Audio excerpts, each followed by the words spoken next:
In our last period, we have started with exercise 13.2 on NCERT textbook. I have explained some of the numericals from that exercise. Is there any doubt in that exercise? You can ask me. If any doubt is there, I will try to solve the. No doubt. सबने exercise solve किए क्या 13.1?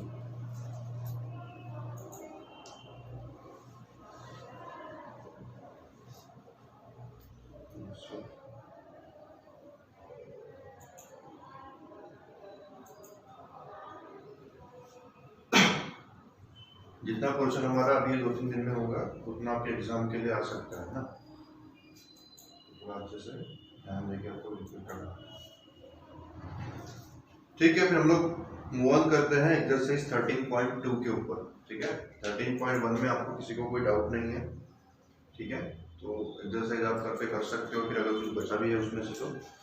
अभी हम लोग देखते हैं exercise NCERT book में से 13.2।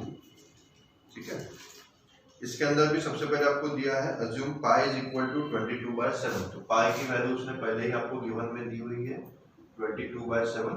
अगर किसी न्यूमेरिकल में इसके अलावा कोई वैल्यू नहीं दी है तो आपको पाई की वैल्यू 22/7 ही लेनी है। So first question from the exercise, the curve surface area of right circular cylinder of height 14 centimetre is 88। Find the diameter of the base of the cylinder. इस तरह से आपको न्यूमेरिकल दिया है। जो मुझे गिवन है वो मैं पहले लिख लेता हूँ। सबसे पहले तो सिलेंडर बोला है, तो सिलेंडर का शेप आपको पता होता है। सिलेंडर मतलब जिसमें दोनों साइड में आपके सर्कुलर शेप होते हैं और बीच में इस तरह का राउंडेड शेप बोल सकते हो। पाइप जो आपने देखा है ना, पाइप जो होता है वो आपका सिलेंडर ही है। ये जो पेन मेरे हाथ में है ये भी एक सिलेंडर ही है। The curved surface area of right circular cylinder of height 14 centimetre. Height उसने गिवन में दी है हमें। ये जो हाइट है ये मुझे मालूम है, इसकी वैल्यू हमें गिवन में दी है 14 centimetre. Okay, and then curve surface area of right circular cylinder. Curve surface area मतलब सिर्फ ये जो कर्व पार्ट है उसका एरिया। ये अपर पोर्शन और नीचे के पोर्शन के एरिया को लेने की जरूरत नहीं है। ठीक है, तो कर्व सरफेस एरिया भी दिया हुआ है तो वो भी लिख लेता हूं मैं। Curve surface area equal to 88 area है तो उसको आप हमेशा सेंटीमीटर स्क्वायर में लिखते हो। ठीक है, इतनी वैल्यू हमें पता है। पाई की वैल्यू मालूम है, कर्व सरफेस एरिया मालूम है and height of the cylinder इतना हमें गिवन में दिया है और डायमीटर को फाइंड आउट करने के लिए बोला है। ठीक है, तो किस तरह से कर सकते हैं? सबसे पहले तो आप क्या करो, फॉर्मूला लगाओ। कौन सा? कर्व सरफेस एरिया, क्योंकि कर्व सरफेस एरिया हमें मालूम है। Curve surface area of cylinder का फॉर्मूला हमें यहाँ पे लगाना है। जो जो वैल्यू मालूम है उसको वहां पे पुट अप करोगे तो वहां से हमें डायमीटर मिलना चाहिए, है ना। तो सबसे पहले तो मुझे फॉर्मूला बताओ। किसको फॉर्मूला पता है curve surface area of cylinder का? आकांक्षा को मालूम है 2πRH। ठीक है, तो curve surface area of cylinder का फॉर्मूला होता है 2πRH। सही है क्या? इसमें अभी वैल्यूज पुट अप करो। कर्व सरफेस एरिया की वैल्यू मुझे मालूम है 88, 2 इंटू पाई की वैल्यू भी उसने गिवन में दी है 22/7। आर की वैल्यू मुझे मालूम नहीं है और हाइट मुझे पता है 14। ठीक है, सभी वैल्यू सेंटीमीटर में दी है तो किसी भी अलग वैल्यू में इसको कन्वर्ट करने की जरूरत नहीं है। अगर कोई वैल्यू सेंटीमीटर में दी होती, कोई मीटर में दी होती तो दोनों को आपको सेम करना पड़ता, बट यहाँ पे कुछ करने की जरूरत नहीं है क्योंकि ऑलरेडी सभी वैल्यू सेंटीमीटर में आपको गिवन है। वैल्यूज पुट अप करो। अब इसको सॉल्व करना है तो देखो 7 2 14 डिवाइड हो जाता है और ये बाकी टर्म्स को हम इक्वल टू से उस साइड में लेके जाएंगे। तो 88 अपनी जगह पर ही है। 2 इंटू 22 न्यूमरेटर में था, यहाँ पर जाएगा तो डिनोमिनेटर में आ जाएगा एंड 2 जो भी न्यूमरेटर में था वो भी इस साइड में जाएगा तो डिनोमिनेटर में, और यहाँ पे बच रहा है आपका आ। ठीक है, सिंपल सा कैलकुलेशन है। 22 1 जा 22, 4 जा 88, 2 1 जा 2, 2 2 जा 4 एंड 2 2 गेट्स कैंसिल। तो यहाँ पे आर की वैल्यू मुझे मिल रही है सिर्फ 1 सेंटीमीटर, क्योंकि यहाँ पे कुछ बचा ही नहीं है ना। तो आर की वैल्यू आपकी 1 सेंटीमीटर आनी चाहिए। ठीक है, और उसने आर नहीं पूछा है, उसने क्या पूछा है? हमें डायमीटर पूछा है। तो डायमीटर क्या होता है? 2 टाइम्स ऑफ रेडियस। तो आर की वैल्यू मुझे मालूम है 1, तो 2 टाइम्स ऑफ 1 मतलब 2 सेंटीमीटर, ये आपकी आनी चाहिए डायमीटर। ठीक है, न्यूमेरिकल आया क्या सबको समझ में? कुछ डाउट है क्या न्यूमेरिकल के अंदर जो यहाँ पे मैंने एक्सप्लेन किया?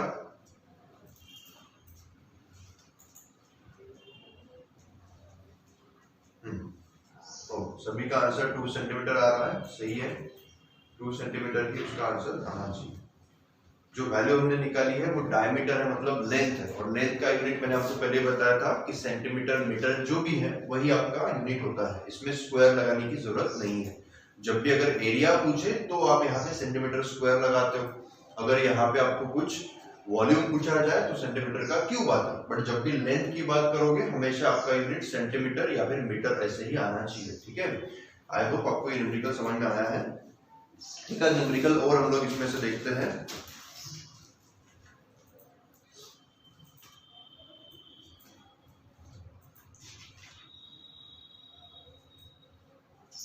कौन सा न्यूमेरिकल लेना है आप बता सकते हो तो बताओ आप। ये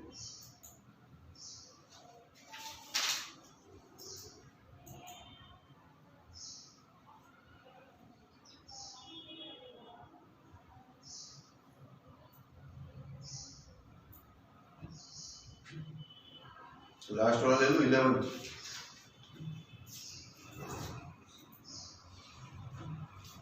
एक लास्ट वाला देख लेते पहले, थोड़ा सा अलग टाइप का दिख रहा है ना? और बीच में अगर कोई मिलता है तो एक आध न्यूमेरिकल बीच में डाल देंगे, ठीक है।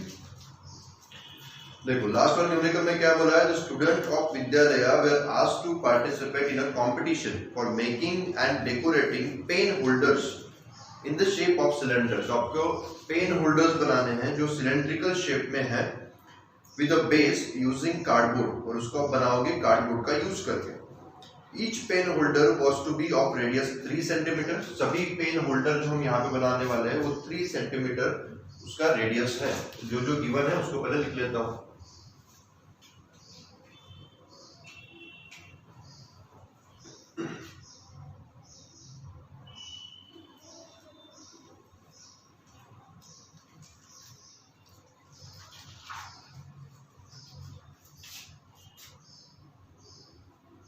देखो उसने क्वेश्चन में दिया है each pen holder was to be of radius 3 centimetre, तो रेडियस उसने हमें दिया है 3 सेंटीमीटर, कार्डबोर्ड से बनाना है हमें।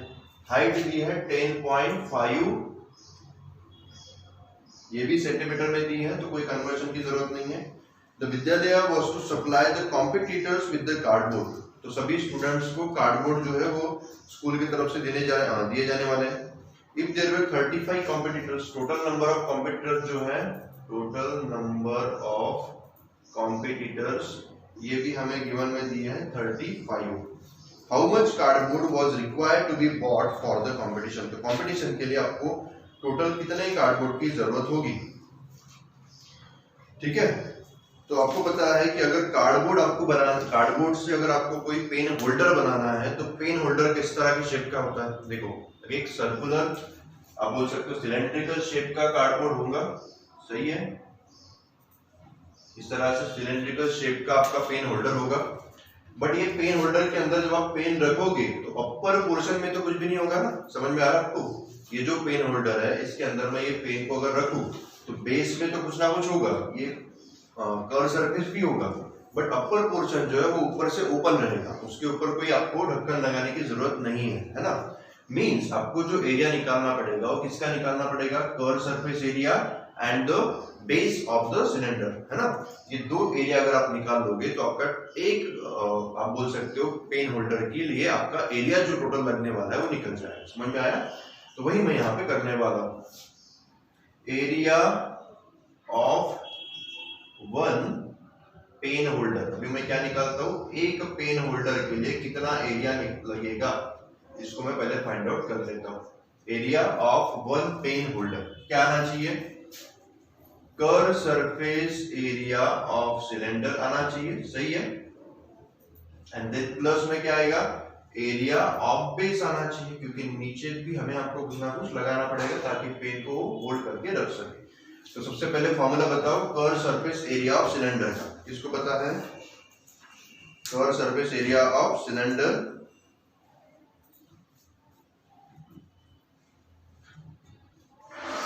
वही फॉर्मूला जो अभी यूज किया था हमने, है ना, 2 pi r h, curve surface area of cylinder 2 pi r h and then area of base क्या होता है, बेस जो है वो तो सर्कुलर शेप का ही है ना, ये जो है ये जो हमारे पास एरिया है या फिर आप जो बोल सकते हो इसका बेस है, ये बेस कौन से शेप का होता है, सर्कुलर शेप का। तो इसका हमें फॉर्मूला पता ही है, क्या होता है पाई आर स्क्वायर। ठीक है, वैल्यूज पुट अप करो इसके अंदर, जो जो वैल्यू हमें मालूम है 2 into पाई की वैल्यू उसने गिवन में दी है 22/7, आर की वैल्यू दी है 3 सेंटीमीटर, एच दिया हुआ है 10.5, देन फिर से पाई की वैल्यू 22/7, आर की वैल्यू है 3 सेंटीमीटर, तो 3 into 3। ठीक है, कैलकुलेशन करो इसका और बताओ आंसर कितना आना चाहिए।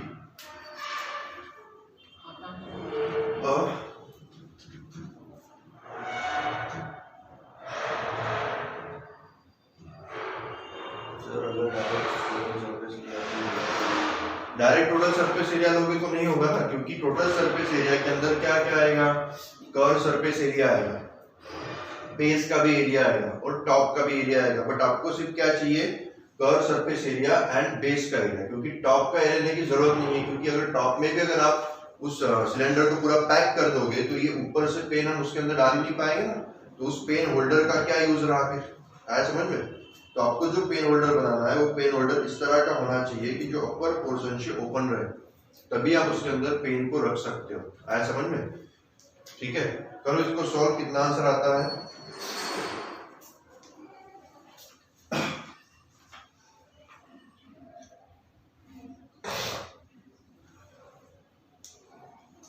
अगर 7 से डिवाइड नहीं करते हो तो आपका आंसर आएगा 1584 डिवाइड बाय 7। ठीक है, अगर हम ऊपर से जो 7 है हमारे पास, इस 7 से अगर डिवाइड नहीं करता है, 22/7 को अपने कॉमन ले लिया और बाकी कैलकुलेशन अगर कर दिया तो 1584 डिवाइड बाय 7 सेंटीमीटर स्क्वायर, इतना आपका एरिया आना चाहिए एक पेन होल्डर के लिए। आ रहा है क्या सभी का। अगर हम लोग 22/7 को कॉमन निकाल दें और बाकी मल्टीप्लिकेशन करें तो आपका 1584/7 इतना आपका एरिया आना चाहिए। ठीक है, और उसके बाद उसने पूछा क्या है हमें क्वेश्चन के अंदर, उसने पूछा है कि टोटल नंबर ऑफ जो कार्डबोर्ड कॉम्पिटिटर्स जो है, टोटल नंबर ऑफ कॉम्पिटिटर्स मतलब हर एक कॉम्पिटिटर इस तरह से अगर एक एक पेन होल्डर बनाता है तो टोटल हमारे पास 35 कॉम्पिटिटर्स है, तो एक को तो इतना एरिया लगता है, तो 35 को कितना लगेगा, सिंपल है, एक पेन की कीमत 2 रुपए, तो 5 पेन की कीमत कितनी, कैसे करके हम लोग मल्टीप्लाई करते ना, तो सेम आपको यहाँ पे भी करना है। टोटल कार्डबोर्ड रिक्वायर्ड, कैसे निकालोगे, एक पेन होल्डर का एरिया जो कि है 1584/7 is multiplied by 35 कार्डबोर्ड, 7 5 35 और 5 से इस नंबर को मल्टीप्लाई करोगे तो आपका आंसर आना चाहिए 7920 सेंटीमीटर स्क्वायर। ठीक है, तो इस तरह से आप इस न्यूमेरिकल को सॉल्व कर सकते हो, काफी सिंपल सा न्यूमेरिकल था। इसके अंदर सिर्फ आपको एक पेन, तो यहाँ पे सिर्फ एक ही लॉजिक है जो आपको समझ में आना चाहिए, वो क्या है कि पेन होल्डर की अगर बात की जाए तो पेन होल्डर अपर पोर्शन से एकदम ओपन होता है, वहां पे आपको कोई भी मतलब उसको कवरिंग लगाने की जरूरत नहीं है, क्योंकि पेन आप उसके अंदर रखना चाहते हो, समझ में आया ना। तो इन सिंपल सिंपल चीजों के ऊपर आपको ध्यान देना है, न्यूमेरिकल के अंदर उतना डिटेल में उसको मेंशन नहीं किया जाएगा। ठीक है, अगर वो आपको पता है तो फिर आप न्यूमेरिकल को आराम से सॉल्व कर सकते हो, और बाकी सब फॉर्मूलेज तो आपको लर्न करने ही है, क्योंकि फॉर्मूले जब तक नहीं आएंगे तब तक आप सरफेस एरिया एंड वॉल्यूम वाला लेसन सॉल्व कर ही नहीं सकते। ठीक है, अभी हमारे पास टाइम है तो एक आध न्यूमेरिकल में और इसमें से देखता हूँ आपको एक्सप्लेन करने के लिए।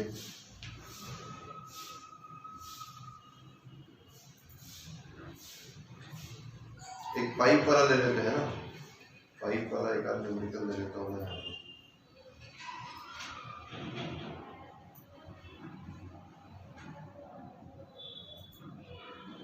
सेवंथ वाला लेते हैं तो 7 थोड़ा सा अलग दिख रहा है, इसमें वेल का एक न्यूमेरिकल है, इनर कर्व सरफेस एरिया वगैरह ऐसे पूछा है, तो ये वाला एक न्यूमेरिकल ले लेता हूँ, देखिए थोड़ा सा डिफरेंट दिख रहा है।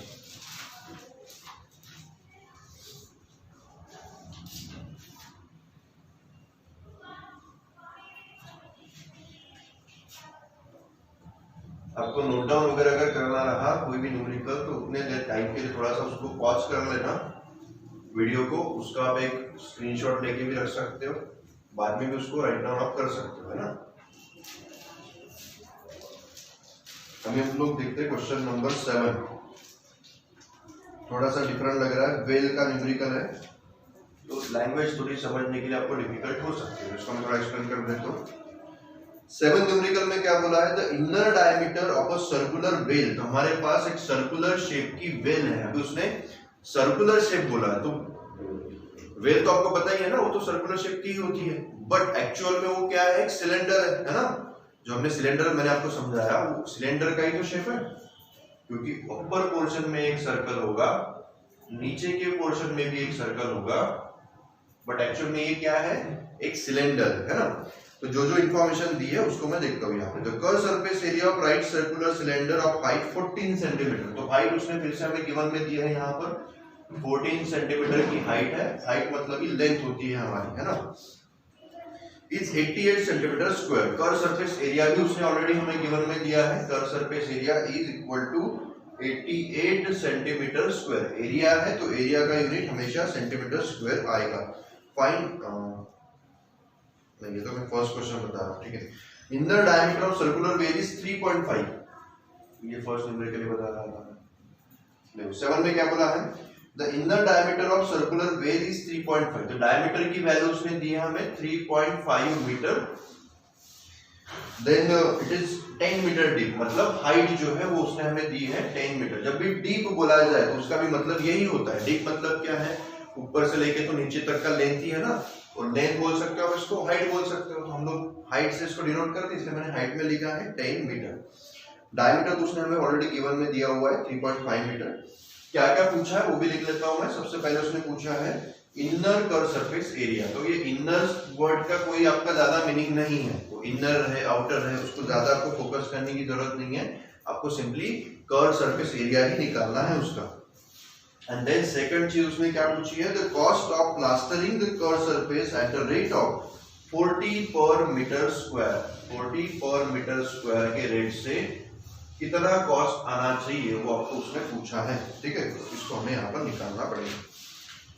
तो क्वेश्चन आपको समझ में आ चुका होगा, एक वेल बनानी है, ठीक है, और उस वेल को अंदर से प्लास्टर करना है, तो आपको कितना खर्चा आएगा ऐसा उसने पूछा। तो ये रियल लाइफ में आप इसको यूज कर सकते हो, है ना। तो क्या करना है, सिंपल है, सबसे पहले तो डायमीटर को मैं कन्वर्ट कर देता हूँ रेडियस में, है ना, क्योंकि डायमीटर के रिलेटेड तो कोई फॉर्मूला है ही नहीं हमारे पास। तो रेडियस क्या होती है, डायमीटर डिवाइड बाय 2, डायमीटर है हमारा 3.5 डिवाइड बाय 2, मतलब 3.5 बाय 2, इस तरह से आपका रेडियस आ रहा है। अभी क्या करोगे, फॉर्मूला पुट अप करो, कर्व सरफेस एरिया का फॉर्मूला हमें मालूम है 2 पाई RH, तो यहाँ पर मैं लिख लेता हूँ curve surface area of cylinder. Formula आपको बार बार लिखना है, जिससे क्या होता है आप उस फॉर्मूले को लर्न कर लेते हो। तो curve surface area of cylinder का फॉर्मूला है 2 पाई RH, वैल्यूज को पुट अप करो, 2 into 22/7 into R मुझे मालूम है 3.5 divide by 2, and then H भी मुझे मालूम है 10, है ना। सॉल्व करो इसको, आपको कर्व सरफेस एरिया की वैल्यू मिलेगी।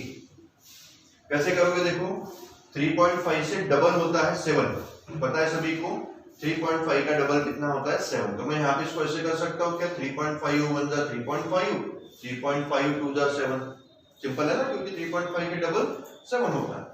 2 से देखो यहाँ पे डिनोमिनेटर में भी 2 है, न्यूमरेटर में 2 है, कैंसिल हो गया। 2 से अगर 22 को डिवाइड करोगे तो 2 1 जा 2, 2 11 जा 22, है ना। और 11 को अगर 10 से मल्टीप्लाई करोगे तो 11 के सामने सिर्फ एक जीरो लग जाएगा, मतलब 110 सेंटीमीटर स्क्वायर इतना आपका कर्व सरफेस एरिया आना चाहिए।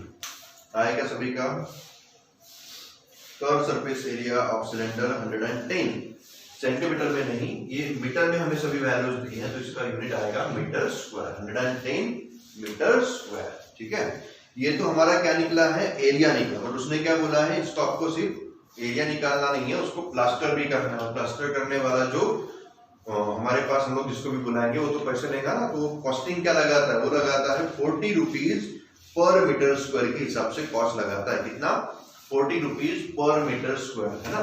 तो कॉस्ट कैसे निकालोगे, क्या होता है, एरिया मल्टीप्लाइड बाय पर मीटर स्क्वायर कॉस्ट, है ना। एरिया जो भी हमारे पास टोटल आपको प्लास्टरिंग करना है वो टोटल एरिया ले लो और उसको पर मीटर स्क्वायर की कॉस्ट से मल्टीप्लाई कर दो। तो एरिया मैंने निकाल लिया है 110 और पर मीटर स्क्वायर की कॉस्ट कितनी है 40 रुपीज, है ना, दिया था उसने 40 रुपीज पर मीटर स्क्वायर। 11 4 जा 44, है ना, और ये 2 जीरो उसके ऊपर मैंने लगा दिए तो 4400 रुपीज इतनी आपकी कॉस्ट आनी चाहिए, 4400 रुपीज। ठीक है, आई क्या सभी के आंसर सेम आया क्या? सही है। तो ये तो था न्यूमेरिकल जो हमने लिया सेम एक्सरसाइज 13.2 में से। ठीक है, अभी इसमें टोटल 11 न्यूमेरिकल्स आपको दिए हैं, एक फर्स्ट वाला न्यूमेरिकल, एक बीच में का मतलब 7th वाला न्यूमेरिकल और एक लास्ट वाला मतलब 11th वाला न्यूमेरिकल मैंने यहाँ पे आपका कवर अप कर दिया है। अभी बाकी जो हमारे पास बचे हुए 8 न्यूमेरिकल्स हैं उनको आप घर पे ट्राई करके देखो। ठीक है, और उसमें अगर उसके बाद भी कोई डाउट आपको रहता है, कोई न्यूमेरिकल है जिसमें कुछ लैंग्वेज समझ में नहीं आ रही है या फिर कोई भी डाउट आपका हो सकता है, तो वो डाउट आप मुझसे व्हाट्सएप के थ्रू या फिर यहाँ पर भी कमेंट बॉक्स में लिख के शेयर कर सकते हो, है ना। फिर उसको हम लोग नेक्स्ट पीरियड जब भी हमारा रहेगा उसमें कवर अप कर लेंगे। ठीक है, थैंक यू।